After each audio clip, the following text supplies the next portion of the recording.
Dan situasi seperti ini ya bakal akan dialami oleh orang-orang Indonesia yang baru pertama ke Malaysia, apalagi mereka tidak mencari tahu tentang keadaan yang nyata di Malaysia, guys. Gitu. Kenapa harus dituliskan percuma satu itu, kenapa harus dituliskan kalau memang itu nggak ada gunanya, useless gitu.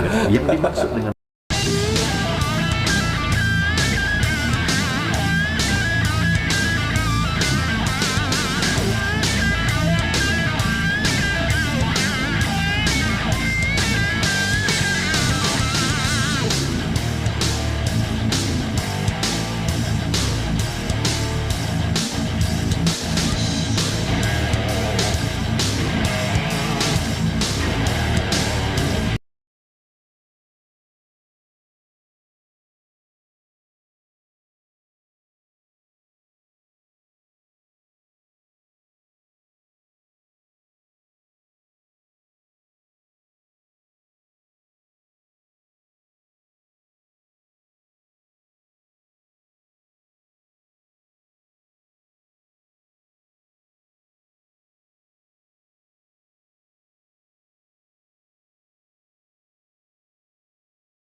Assalamualaikum warahmatullahi wabarakatuh, and welcome back to my YouTube channel. Selamat datang, selamat berjumpa kembali bersama Indra SFN di sini. Apa kabar Anda semua di sana, guys? Tentunya saya selalu mendoakan semoga kita semuanya dalam keadaan baik-baik saja, sehat selalu jasmani dan rohaninya, serta kegiatan kita apapun itu, guys ya, pekerjaan kita, aktivitas kita diberikan kemudahan dan kelancaran oleh Tuhan yang Maha Kuasa. Amin. Guys, hari ini saya sangat senang sekali karena kesempatan weekend ini kita dapat berjumpa lagi pada video ini ya. Dan tak bosan-bosannya saya menyapa teman-teman semua yang ada di Malaysia dan juga Indonesia. Baik, di sini ada pembahasan terbaru, guys ya, yang juga sangat menarik ya, seru dan juga unik tentunya. Oke, tentang hal apa itu? Baik, di sini menceritakan kisah tentang orang Indonesia yang baru pertama ke Malaysia dalam status pekerjaan ya, guys. Jadi, ada kemungkinan besar ia dimutasi dari pekerjaan Indonesia ke negara Malaysia. Jadi saat sampai di Malaysia, ternyata rekan-rekan kerjanya itu kebanyakan orang-orang Malaysia ya, dan juga teman-temannya di sana juga kebanyakan orang-orang Malaysia juga. Oke, di sini menceritakan kisah ya. Pada awalnya mereka tuh ya berkomunikasi ya secara orang Indonesia dan orang Malaysia. Sebenarnya itu tidak ada kesusahan ya, guys. Antara orang Indonesia dan Malaysia sebenarnya kalau untuk berkomunikasi pasti tidak ada susah ya. Tidak ribet ya. Karena kemungkinan besar ya, kita pasti tahu bahwa bahasa Melayu dan bahasa Indonesia itu ya, itu ada sangat bisa dipahami oleh kedua negara ini ya. Seperti itu ya, guys ya. Pasti Anda juga paham hal ini. Namun, apa yang terjadi kepada orang Indonesia ini di luar dugaannya, guys. Ternyata saat berada di Malaysia, dia merasa kebingungan dan juga terjadi kekeliruan di sana, guys ya, dan menghasilkan sebuah keheranan. Nah, hal apa ini, guys? Mengapa orang Indonesia ini mengalami kebingungan dan kekeliruan di negara Malaysia? Secara kalau dibahas tentang bahasa, tentu ini tidak ada masalah yang sulit. Nah, sekarang kita akan mencari tahu, guys, mengapa orang Indonesia ini baru sampai di Malaysia kok terjadi kebingungan dan kekeliruan. Oke, sebelum kita mereaksi video itu, alangkah baiknya bagi Anda yang belum support, silahkan kalian dukung dulu dengan mengklik tombol subscribe dan aktifkan notifikasi bel agar tidak ketinggalan update video terbaru dari channel ini. Dan apa yang terjadi kepada orang Indonesia ini, guys, sehingga keadaan yang tidak ia inginkan terjadi di Malaysia. Kita akan saksikan video itu. Jom. halo, apa kabar semuanya teman-teman? Semoga kita semua dalam keadaan sehat walafiat. Amin ya robbal alamin. Teman-teman, ini adalah video kedua tentang pengalaman pribadi saya berinteraksi dengan teman-teman di Malaysia. Sebelumnya saya mengucapkan terima kasih kepada teman-teman yang sudah memberikan banyak komentar, baik komentar yang moderat maupun komentar yang ekstrim. Mungkin di video ketiga nanti saya akan memberikan sedikit analisa mengapa ada orang yang mengambil pendekatan moderat dan mengapa ada orang mengambil pendekatan ekstrim, dan mungkin ada beberapa faktor-faktor pendukung mengapa orang mengambil sikap seperti itu.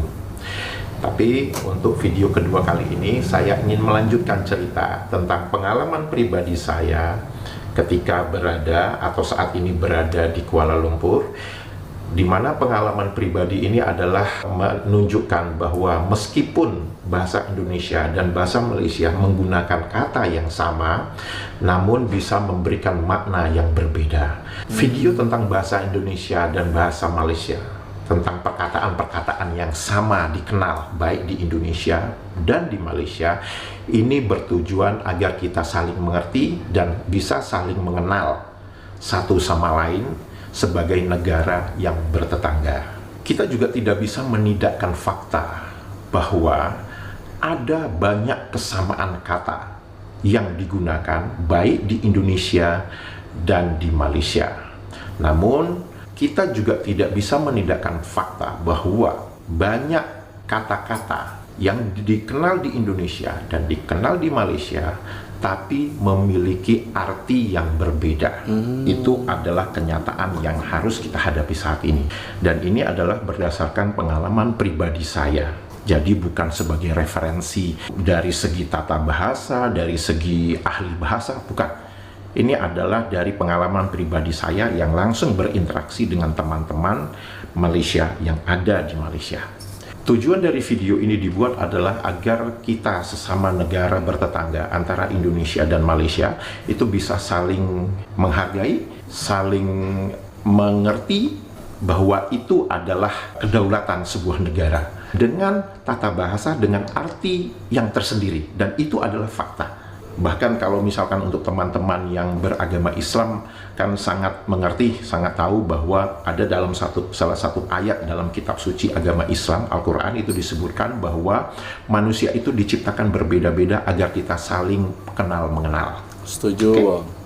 Saya yakin teman-teman Indonesia, bahkan saya yakin juga teman-teman di Malaysia itu mengetahui ada satu pepatah atau mungkin dua pepatah ya yang mungkin kita sudah pernah dengar sejak kecil, waktu mungkin sejak sekolah, waktu di SD atau SMP atau SMA bahkan ya, bahwa ada dua pepatah, yaitu yang harus kita ingat bahwa lain padang, lain belalang, lain lubuk, lain ikannya. Jadi begitu kita di Indonesia, ya ini arti katanya ya ini, kalau di Malaysia arti katanya ini. Itu ingin saya jelaskan kepada teman-teman semua bahwa kalau orang Indonesia ke Malaysia, inilah pengalaman-pengalaman saya yang saya sharing kepada teman-teman agar teman-teman juga bisa mengerti bahwa oh oke, berarti kalau di Indonesia artinya ini, di Malaysia artinya itu. Jadi kita terima aja itu sebagai satu perbedaan yang justru itu membuat kita mempunyai pengetahuan yang lebih luas begitu tentang tata bahasa di Indonesia dan tata bahasa di Malaysia. Dan di sini video ini, bahkan di video pertama, video kedua ini, dan video ketiga ini tidak mengatakan bahasa mana yang lebih superior. Baik, melanjutkan video kedua kali ini, saya ingin sharing pengalaman pribadi saya tentang 3 kata lagi, yang dimana 3 kata ini digunakan di Indonesia dan di Malaysia, tapi mempunyai arti yang berbeda. Pengalaman keempat berarti ya, kalau kita sambung dari video pertama.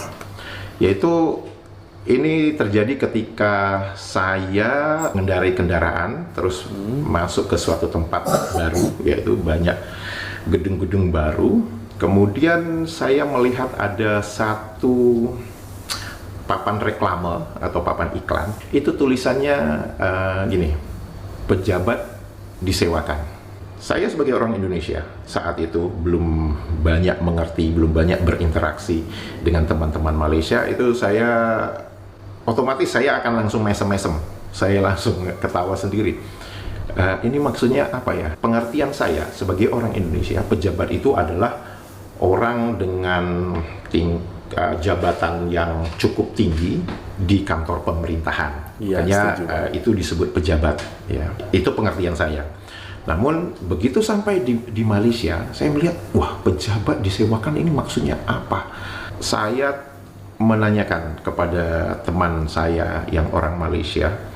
Saya tanya ke dia, itu maksudnya pejabat disewakan itu apa? Karena kalau pengertian saya, pejabat itu adalah orang. Ya. Jadi kalau saya melihat papan reklame itu, apakah maksudnya orang itu bisa disewakan? Ternyata yang dimaksud dengan pejabat itu adalah kantor atau perkantoran. Kemudian itu menambah perbendaharaan kata saya, atau pengetahuan saya bahwa Oke, nah hal ini juga pernah saya tanyakan ya sewaktu saya di Malaysia karena ya ada rekan saya di situ ya, orang Malaysia juga, Bang Don yang mengatakan tentang hal seperti ini juga situasinya guys, tentang pejabat, bahwa definisi atau arti kata pejabat yang saya tahu di Indonesia itu adalah orang yang memiliki jabatan tinggi di kantor pemerintahan sesuai dengan apa yang dikatakan oleh abang ini guys. Namun di Malaysia dengan kata yang sama,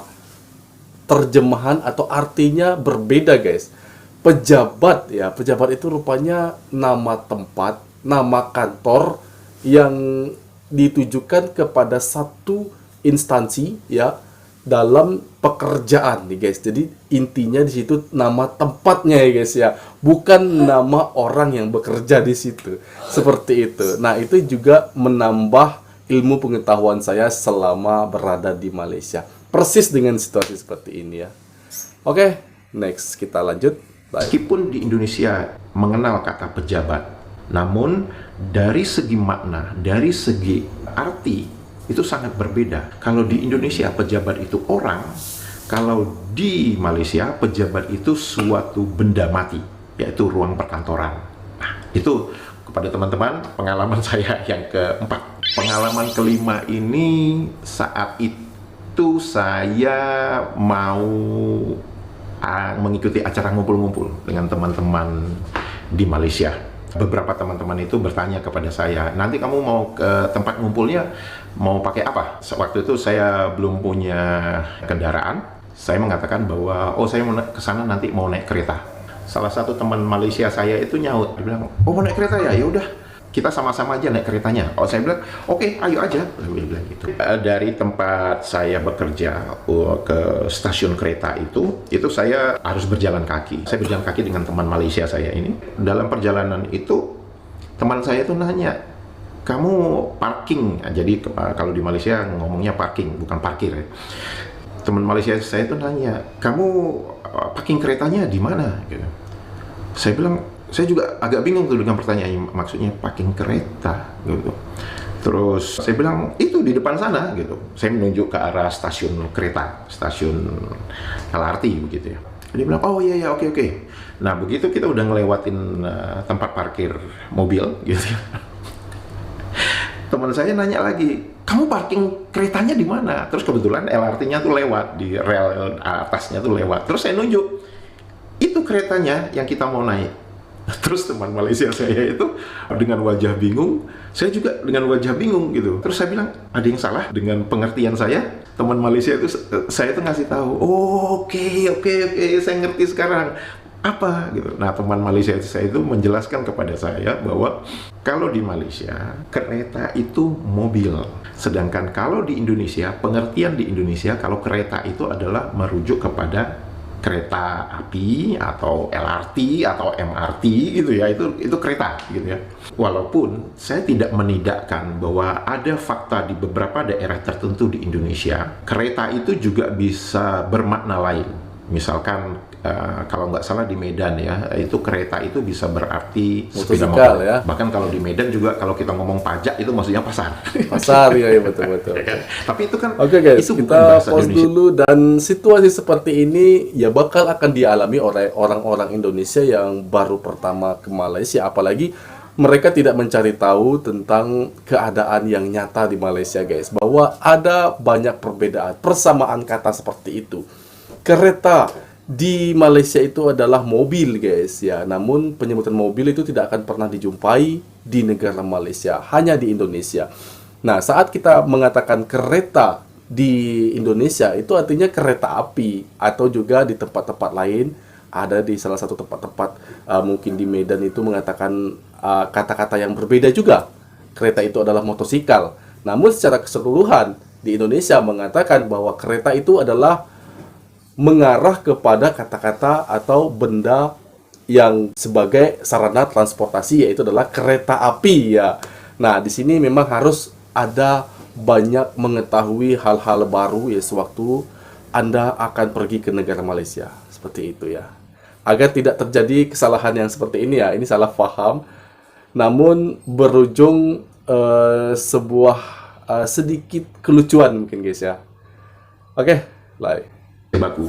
Akhirnya saya ngomong ke teman saya, oh saya minta maaf, saya pikir kamu mau naik LRT bareng saya, kan? naik kereta bareng saya. Ternyata yang kamu maksud mau naik mobil dengan Berujung saya. kesalahpahaman jadinya ya.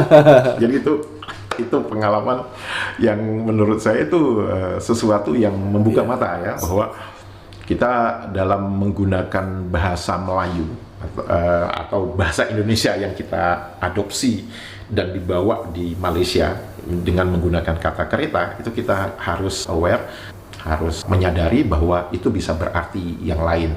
Nah, kalau saya biasanya begitu, misalkan saya menyebutkan kata dalam bahasa Melayu atau bahasa Indonesia yang sama-sama dikenal, terus kalau teman saya itu wajahnya agak kurang mengerti, agak blur gitu, agak mikir gitu ya, itu biasanya saya akan mengubahnya dalam bahasa Inggris. Nah, ini pengalaman ketiga. Pengalaman ketiga ini lucu banget. Lucunya itu karena apa? Karena kata ini dikenal di Indonesia dan kata ini juga dikenal di Malaysia, tapi artinya sama sekali berbeda. Apa kata itu? Percuma. Dalam bahasa Indonesia, percuma itu adalah nggak ada gunanya, atau useless gitu kan. Misalkan percuma aja aku ngomong sia-sia, berbusa-busa, lu juga nggak ngerti gitu kan. Itu pengertian kita di Indonesia, tapi pengertian di Malaysia itu berbeda. Saya mau membeli SIM card, kartu untuk handphone, kartu SIM. Itu di situ tuh ada tulisannya kredit Rp30. Nah, saya berpikir kredit Rp30. Kalau kredit ada debit gitu maksudnya kan. Tapi saya berpikir ini kredit itu maksudnya oke, pulsa Rp30 lah gitu ya. Udah selesai. Terus ada tulisan bicara percuma 30 menit. Apa? Untuk teman-teman Indonesia, begitu membaca iklan itu pasti mengerutkan dahi. Kenapa? Ini ada pulsa Rp30, terus bicara useless, bicara nggak ada gunanya. 30 menit.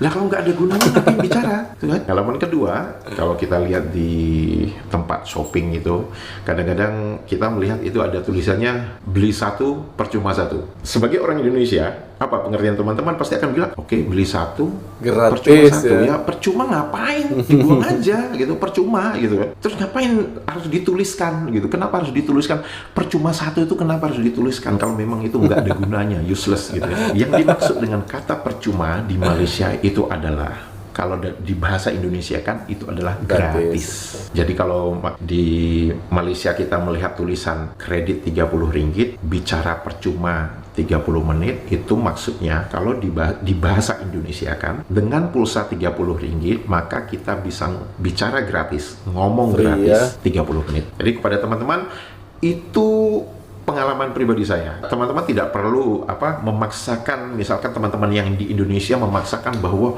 wah kok bisa beda gini, mereka harusnya ngomongnya gratis. Oh nggak bisa kita memaksakan seperti itu. Kita harus bisa menghargai. Kita tidak perlu memperkecil-kecilkan hal-hal yang itu pengetahuan kita, pengetahuan orang lain kan berbeda. Baik teman-teman, itu saja video kedua saya tentang pengalaman pribadi saya berinteraksi dengan teman-teman di Malaysia. Tetap sehat, tetap semangat. Bye-bye. Dan itu tadi guys ya, pengalaman abang ini ya, pekerja dari Indonesia di Malaysia saat ini. Dan ada beberapa pengalaman yang ia katakan ya, bahwa ini adalah sebuah persamaan kata namun memiliki perbedaan makna ya guys ya, seperti itu.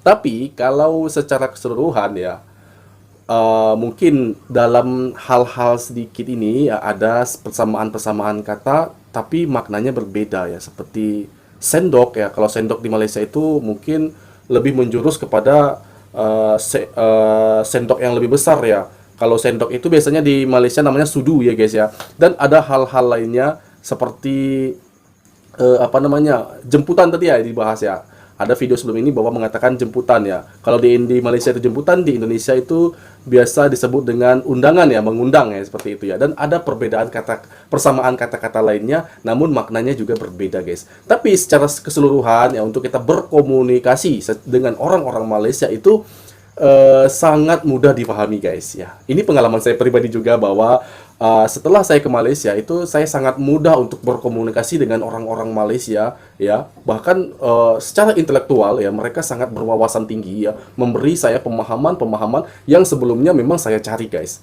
Dan saya tegaskan dari perkataan-perkataan ya atau komunikasi ya, yang terjalin selama ini ya kepada saya terhadap orang Malaysia itu terjalin dengan sangat baik. Dan susunan kata orang-orang Malaysia, orang-orang Melayu Malaysia, susunan kata per kata itu dapat saya pahami dengan baik, guys. Meskipun saya sadari juga ada perkataan-perkataan yang sama nih, ada kata-kata yang sama namun memiliki makna yang berbeda. Tapi secara keseluruhan, saya sangat menikmatinya, saya sangat nyaman ketika berkomunikasi dengan orang-orang Malaysia. Dan itu pengalaman saya hanya beberapa hari di Malaysia loh. Apalagi mungkin saya sampai sebulan, setahun ya. Pastinya saya sudah paham ya guys ya dengan apa makna-makna dari kata per kata yang dibahas tadi guys, seperti itu. Tapi seru ya. Saya menganggap komunikasi dengan orang Malaysia itu seru ya karena bagian dari saudara kita ya, bagian dari negara tetangga kita ya. Ya memang saya akui ya jika saya berada di negara Malaysia, saya sangat menikmatinya karena dengan keramahan orang Malaysia itu membuat saya merasa sangat nyaman dan sangat rindu kembali ke negara Malaysia. Seperti itu. Oke lagi demikian tadi video aku. Semoga video ini bermanfaat bagi kita semua dan aku mohon undur diri. Mohon maaf jika ada kesalahan dan kekurangan dan aku akhiri wassalamualaikum warahmatullahi wabarakatuh.